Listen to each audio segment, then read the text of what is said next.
In diesem Video erarbeiten wir gemeinsam, was die spirituellen Lehren uns vermitteln, das Auflösen des Egos tatsächlich bedeutet, was es für uns im Umkehrschluss bedeutet, wenn wir das tatsächlich umsetzen können und warum diese Praktiken aufgrund der Art und Weise, wie sie verpackt sind, überhaupt gar nicht so weit entfernt sind. Also das Mystische zu entmystifizieren und was das für uns im Alltag bedeutet, ist der primäre Ansatz. Ihr werdet dann, wenn ihr das alles für euch verinnerlicht habt, weiter verstehen, wie wichtig und dringlich es ist, tatsächlich die innere Struktur aufzulösen und nicht mehr Gefangener dieser Konstruktion zu sein. Erster Punkt. Was bedeutet das Ego? Das Ego ist etwas, was wir erlernt haben. Denn wenn wir auf die Welt kommen und geboren werden, sind wir wie eine leere Seite. Diese leere Seite wird durch das Umfeld beschrieben und aufgrund der noch nicht vorhandenen Fähigkeiten, das im Umfeld Befindliche abzulehnen, akkumulieren wir verschiedene Gegebenheiten aus dem Umfeld. Das ist eine Mimese, die stattfindet. Das heißt, wir adoptieren all das, ohne es wirklich zu verstehen, was im Umfeld ist. Das ist einfach aus evolutionstechnischen Gründen relevant, weil würde man zu sehr vom Kollektiv abgehen, und das ist die Bildung von Gruppen, von Tribes, von Stämmen, und man nicht innerhalb dieser Struktur reinpasst, fällt man immer raus und das Überleben wäre damals nicht mehr gesichert gewesen. Interessant ist, dass unser Ego nicht nur einfach ein persönlicher Mechanismus ist. Evolutionsbiologisch entstand es in kleinen Gemeinschaften. Über den größten Teil der Menschheitsgeschichte lebten wir in Gruppen von etwa 100 bis 150 Menschen. Eine Größenordnung, die oft heute mit der sogenannten Robin-Dunbar-Zahl in Verbindung gebracht wird. In solchen Gruppen war Zugehörigkeit überlebenswichtig. Wer ausgeschlossen wurde, hatte deutlich schlechtere Chancen zu überleben. Deshalb reagiert unser Ego bis heute empfindlich auf Kritik, Statusverlust oder eine soziale Ausgrenzung. Wenn dich heute eine Bemerkung verletzt, eine Diskussion triggert oder du das Bedürfnis hast, dich zu verteidigen, reagieren wir oft nicht auf die aktuelle Situation alleine, sondern auf eine intrinsische Struktur, ein Muster, das noch da ist. Häufig reagieren wir aus diesem sehr alten Mechanismus der Sicherheit, der Anerkennung und somit auch der Zugehörigkeit auf Basis der Schutzbedürftigkeit. Ich möchte hier nochmal anführen, dass das Ego kein Feind ist. Ich würde eher sagen, dass die Analogie des Egos mit dem Bewusstsein miteinander verbinden. Das Bewusstsein ist ein toller Diener, aber ein schlechter Meister. Wir nutzen es nur falsch. Also nochmal, wir wissen, dass wenn wir geboren werden, wir uns anpassen müssen, überlebenswichtig. Dadurch wird erst das Ego gebildet, weil wir von außen gesagt bekommen, wer wir sind. Wir kriegen eine Etikette, wir bekommen einen Namen und wir kriegen eine Erbschaft durch die Familienstruktur mit, unabhängig davon, in welcher Kaste man geboren ist. Das ist grundsätzlich erstmal auf Basis der Evolutionsstrukturen des Überlebens absolut fundamental und wichtig. Was es allerdings heute für uns bedeutet, ist ein sehr differenzierter Ansatz. Denn aufgrund des Unbekannten, also uns nicht Klaren, dass diese Struktur in uns reingeschrieben wurde, haben wir nicht mehr die Fähigkeit, eigenständig zu unterscheiden, und damit entsteht eine gewisse Führungsstruktur. Das, was früher Anpassen war und notwendig zum Überleben, ist jetzt eine gewisse Führungsregel. Wir haben gelernt, dass wir einen gewissen Glauben haben, mit dem wir uns identifizieren, dass wir eine gewisse Nation haben, mit der wir uns identifizieren, wir einen gewissen Status haben, den wir uns aufbauen innerhalb der Gesellschaft, entweder durch Habseligkeiten oder den Status der Familie oder den Status, der wir uns aufgebaut haben. Dies klingt zumindest jetzt erstmal sehr logisch, da wir durch die Außenwelt tatsächlich ein Feedback und eine Anerkennung bekommen. Die Abhängigkeit hierbei ist aber auch die größte Gefahr dabei. Und das ist der entscheidende Punkt, wo die Auflösung der Selbststrukturen des Egos zu tragen kommt. Das heißt nicht, dass man nichts mehr haben sollte, sondern dass man sich nicht mehr an die Dinge bindet. Und das ist das Allerwichtigste hierbei.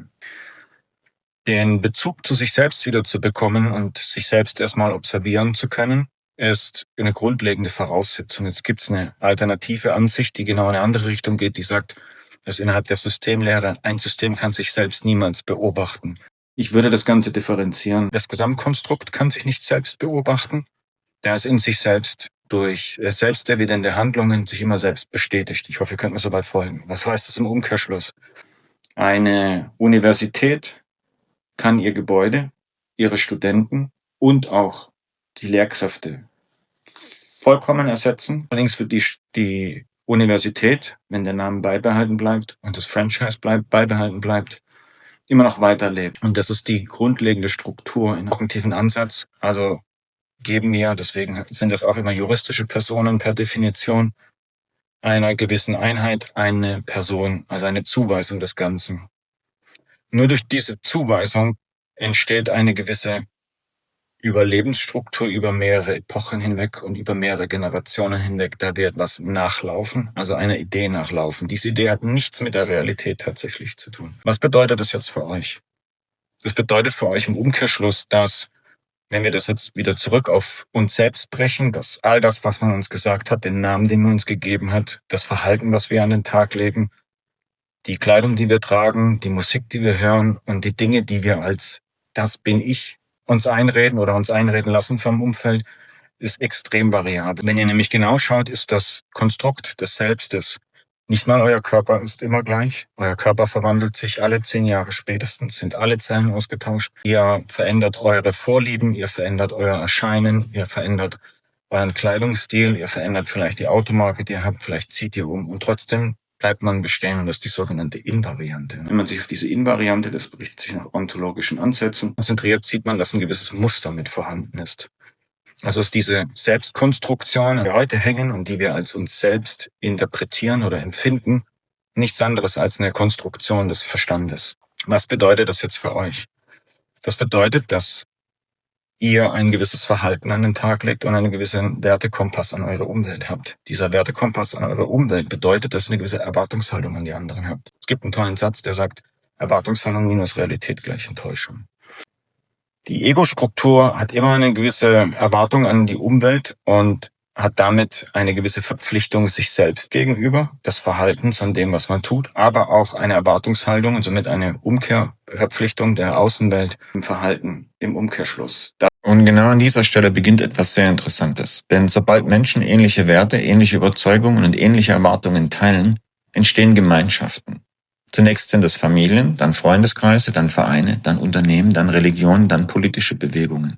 Mit der Zeit entsteht daraus etwas, das weit größer ist als eine einzelne Person. Eine gemeinsame Identität, ein gemeinsames Wir. Ein Wir vermittelt Sicherheit, es vermittelt Orientierung, es vermittelt Zugehörigkeit. Doch das Problem dabei ist, je stärker wir uns mit der Gruppe identifizieren, desto leichter beginnen wir, die Welt durch die Augen der Gruppe zu betrachten. Wir übernehmen ihre Sprache, ihre Sichtweise, ihre Bewertungen, ihre Feindbilder, ihre Hoffnungen. Und oft merken wir nicht einmal mehr, dass wir dies tun. Wir sind Gefangene unseres Konstrukts. Damit ist die Individualisierung überhaupt nicht möglich. Ein Herauslösen, wie es Carl Jung in der Individuation, also Individuation beschreibt, ist nur durch ein Einzelindividuum wieder möglich. Denn für unser Gehirn fühlt sich Zugehörigkeit in einer Gruppe nicht wie eine Meinung an. Sie fühlt sich wie eine gewisse Wahrheit an. Genau deshalb machen manche Diskussionen uns auch so emotional. So verteidigen wir unsere Zugehörigkeit, so verteidigen wir unsere Identität, so verteidigen wir das Gefühl von unserer Sicherheit, bewusst oder unbewusst. Und genau dieser Mechanismus entsteht bis heute in Gemeinschaften. Koexistenz unterschiedlicher Aspekte im Leben ist immer gegeben. Drastisches Beispiel, das ist jetzt einfach links und rechts. Und ich spreche jetzt einfach vom politischen Sektor. Links kann nicht ohne rechts überleben und rechts nicht ohne links.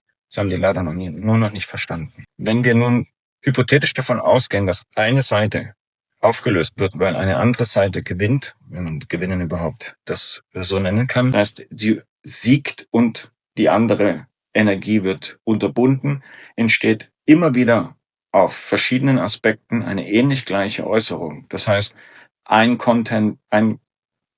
Energie hat sich durchgesetzt und aufgrund dessen ist eine Vereinheitlichung der Masse vorhanden und innerhalb dieser Masse bilden sich nun wieder subkulturelle Bewegungen. Da wir in einer dualistischen Welt leben, ist immer eine Opposition notwendig, um sich selbst überhaupt zu rechtfertigen oder sich selbst zu erkennen. Also nur aufgrund von dem, dass wir wissen, dass ich nicht du bist und du nicht ich bin, können wir voneinander unterscheiden, wobei das auch nur rein oberflächlich betrachtet ist. Kommen wir jetzt zurück zur Auflösung des Egos und der Subjektivität. Diese angeführten Punkte des erlernten Musters, unser erlerntes Verhalten und der Erwartungshaltung, die wir haben, hat uns eine Zeit lang geholfen, aber in einem komplexen Umfeld wie in einem Arbeitsumfeld, und es ist völlig irrelevant, in welchem Kontext man arbeitet, ist es eher schädlich. Denn all diese Werte, die wir in uns tragen und das, was wir gelernt haben, sind sowohl einmal hilfreich, aber auch wieder schwierig. Das wissen wir aus verschiedenen anderen Videos von mir. Wer wir wirklich sind, der Algorithmus des Lebens. und so weiter und so weiter. Schaut gerne mal rein, wenn ihr es noch nicht gemacht habt. Innerhalb dieser Strukturen wird klar, dass dieses Konstrukt, was wir uns aufgebaut haben, eine fiktive Annahme ist und wir alles andere ausblenden, was andersartig ist, wird bekämpft und alles, was wir bereits kennen, fällt tatsächlich in einen unbekannten Modus, in einen gewissen Autopilot, den ich auch schon versucht habe, mehrfach darzustellen. Das Wichtige ist hierbei, dass die Auflösung nichts Mystisches ist des Egos, sondern es ist die Auflösung seiner eigenen Struktur und damit eine Hingabe zum Leben. Durch diese Hingabe und Offenheit dem Leben gegenüber entsteht ein gewisser Rahmen an Freiheit. Denn diese fiktive Person, die wir Ego nennen in diesem Beispiel, wer wir wirklich sind, ist diese Variable, diese Invariante im Hintergrund mit drin, die sich über die ganze Zeit bis zu unserem jetzigen Alter stabil weiterentwickelt hat, die aber immer wieder sich verändert hat. Wir können zum Beispiel Liebe nicht in eine Box stecken. Alles, was wir in eine gewisse Box stecken, verliert seine Essenz. Denn das Leben ist volatil. Es verändert sich ständig. Liebe fühlt sich nie gleich an. Wenn wir das auf Basis von irgendetwas Wiederholbarem festmachen, verlieren wir die komplette Essenz. Und genauso hat das mit unserem Selbst tatsächlich zu tun. Denn wir sind etwas, man könnte sagen Work in Progress, als etwas, was sich ständig verändert. Wenn wir das begreifen und auflösen können, entsteht ein extremer Freiraum im Umgang mit uns selbst und vor allem im Umgang mit allen anderen Dingen, weil wir keine Erwartungshaltung mehr haben. Und die Konditionierung des Gehirns sich verändert. Und durch diese Veränderung können wir anfangen, in der sogenannten Realität, in unserer Umwelt, aktiv zu arbeiten. Mehrwert, bitte ja auch Mehrwert nur im Sinne von nicht Einfluss und nicht Bereicherung verstehen, sondern einen Mehrwert für das Kollektiv und einen Mehrwert für uns schaffen. Es ist immer eine Reziprozität, es ist immer ein Geben und ein Nehmen. Einseitigkeit besteht nicht. Die wird immer dann irgendwann aufgefangen. Es gibt immer, der Grundsatz der Thermodynamik ist immer ein Equilibrium, immer ein Ausgleich. Es geht eine gewisse Zeit lang, das wissen wir aus der Komplexitätslehre, im Pendelschwung geht es immer eine Zeit lang und dann fällt es wieder. Wenn wir uns gegen diesen Fall wehren und nicht adaptieren und nicht ständig anpassen, das sieht man in der Bundesrepublik Deutschland oder innerhalb der EU, was passiert. Wir haben nicht mehr angepasst, wir sind statisch geblieben, fällt das alles. Nun krank an dieser vorigen Struktur festzuhalten, würde bedeuten, dass man wie mit der Titanic, der Captain auf dem Schiff, mit untergeht. Nur wer in Rettungsboote geht und den Mut hat, sich der Gefahr auszusetzen, kann weitergehen und was Neues erschaffen. Ich hoffe, man kann mir soweit folgen von meinen Gedanken her. Dasselbe ist mit dem Ego. Das Ego ist etwas wie ein Werkzeug, das uns hilft, genauso wie der Verstand. Man sagt, der Verstand ist ein toller Diener, aber ein schlechter Meister. Der Bezug dazu und das Verständnis dafür ist nichts aus einer fernöstlichen Praxis heraus und hat nichts mit rein philosophischen Ansätzen oder mit irgendeiner Idee zu tun, sondern mit etwas, was uns tatsächlich zum ersten Mal die Befreiung und vor allem auch das Einwirken wieder zurückgeben kann. Zugang zu sich selbst zu bekommen, ist durch Meditation der sinnvollste Ansatz, da erst durch die Beruhigung einer ständigen Bewegung kann der Zugang zum Inneren vollzogen werden. In dem Moment, wo wir uns wieder mit unserem Nervensystem, mit unserem Körper verbinden und uns klar machen, dass das, was wir denken, dass wir sind, und ich kann nur sagen, denken, schade, dass René Descartes uns den Spruch gegeben hat, ich denke, also bin ich. Das ist einer der größten Fehler, die wir hier in der westlichen Welt tatsächlich gemacht haben. Das ist der falsche Ansatz. Erstens ist der Mensch nie getrennt und wenn er das versteht, kann er erst den Zugang zu seiner Umwelt und vor allem auch zum Leben umsetzen. Durch diese Transaktion entsteht die Auflösung des Ichs und das ist sehr, sehr, sehr wichtig, weil in dem Moment, wo du in einem gewissen Arbeitsumfeld bist, du kommst in den Kontext einer neuen Firma und hast eine gewisse Erwartungshaltung, möchtest nicht durchdrücken. Damit verlierst du den Zugang zu allen anderen, egal in welchem Rahmen. Wenn du keine Erwartungshaltung mehr an die Umwelt hast und offen allen Dingen gegenüber bist und mit dem, was in deinem Leben auf dich zukommt, arbeiten kannst und somit deine Struktur aufgelöst hast, deine Ego-Struktur, deine Vorkonditionierung, erst dann hast du Zugang zu allen Dingen. Stell dir das folgendermaßen vor, du kommst in einen Raum, es sind neue Menschen dort, du kommst als einziger Fremder mit rein, die treffen sich schon seit 2 Jahren, es sind 15 Leute und du möchtest nun alle von dir selbst überzeugen, weil du denkst, dass dein Ansatz der richtige ist, dann wirst du der Masse untergehen. Das heißt, du kämpfst wie Don Quixote gegen Windmühlen. Diesen Kampf gegen Windmühlen musst du verlieren. Der richtige Ansatz ist, in den Raum zu gehen und erstmal alle zu verstehen und dann zu schauen, wie die Deckungsgleichheiten sind. Alles andere führt zu Konflikten und Problemen. Erst durch diesen Zugang, erst durch das, dass du dich selbst verstehst, erst, dass du deine eigenen Aktivitäten beobachten kannst und runterfahren kannst, entsteht der Zugang zur Umwelt, den du benötigst, um ein Baumeister zu sein in deiner Umwelt, um aktiv damit arbeiten zu können und vor allem auch um Konflikte vermeiden zu können.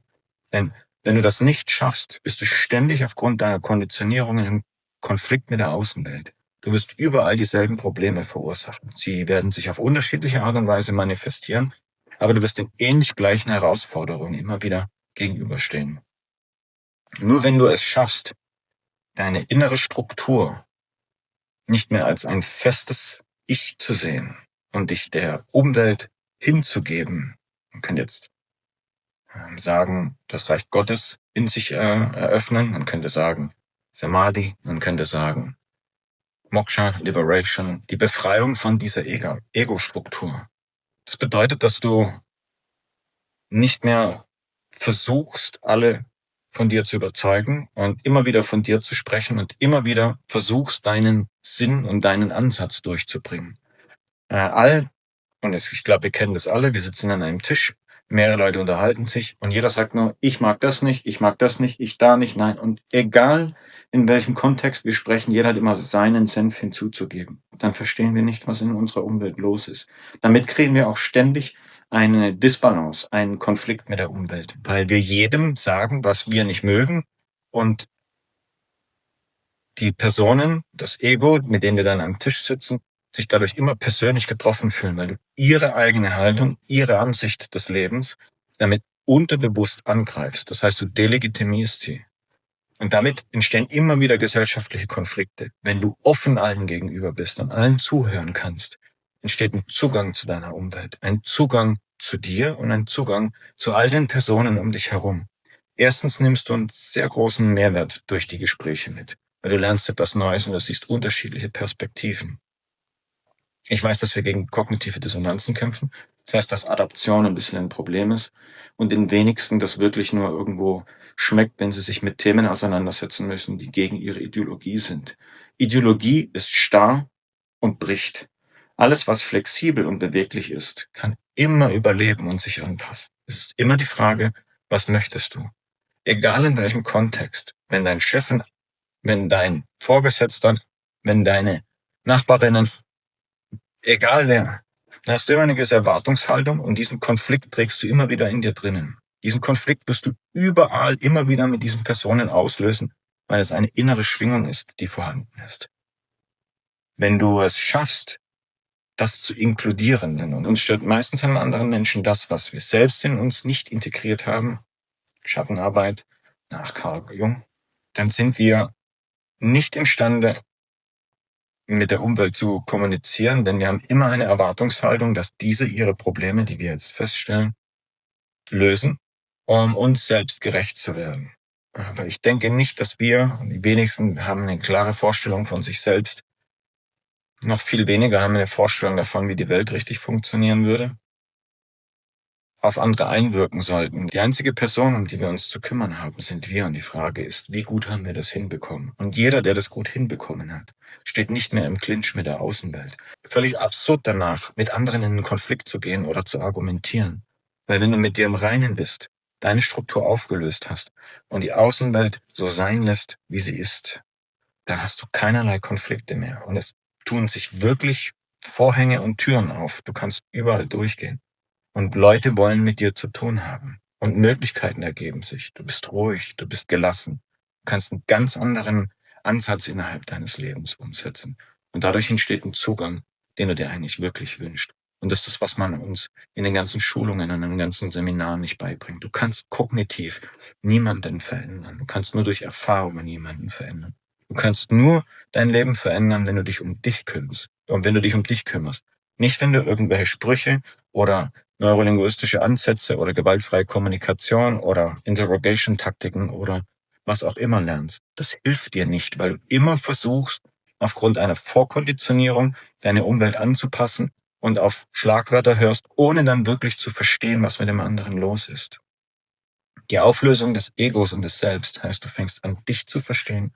Und in dem Moment, wo du dich verstehst, kommunizierst du auch ganz anders mit deiner Umwelt, da du eine Brücke baust auf einmal. Wer sich damit nicht auskennt, kann sich gerne mit den sogenannten Spiegelneuronen anfangen, auseinanderzusetzen. Man hat in verschiedenen Experimenten festgestellt, dass wenn Personen gegenüber sitzen und eine emotionale Brücke zueinander bauen, die Kommunikationsebene und auch der Zugang sich verändert. Das heißt aber nicht mehr, dass die eine Person sich selbst nun verkaufen möchte oder einen Verkauf von der anderen Person erfährt, sondern dass eine offene Transaktion zwischen den zwei Entitäten oder Personen passiert.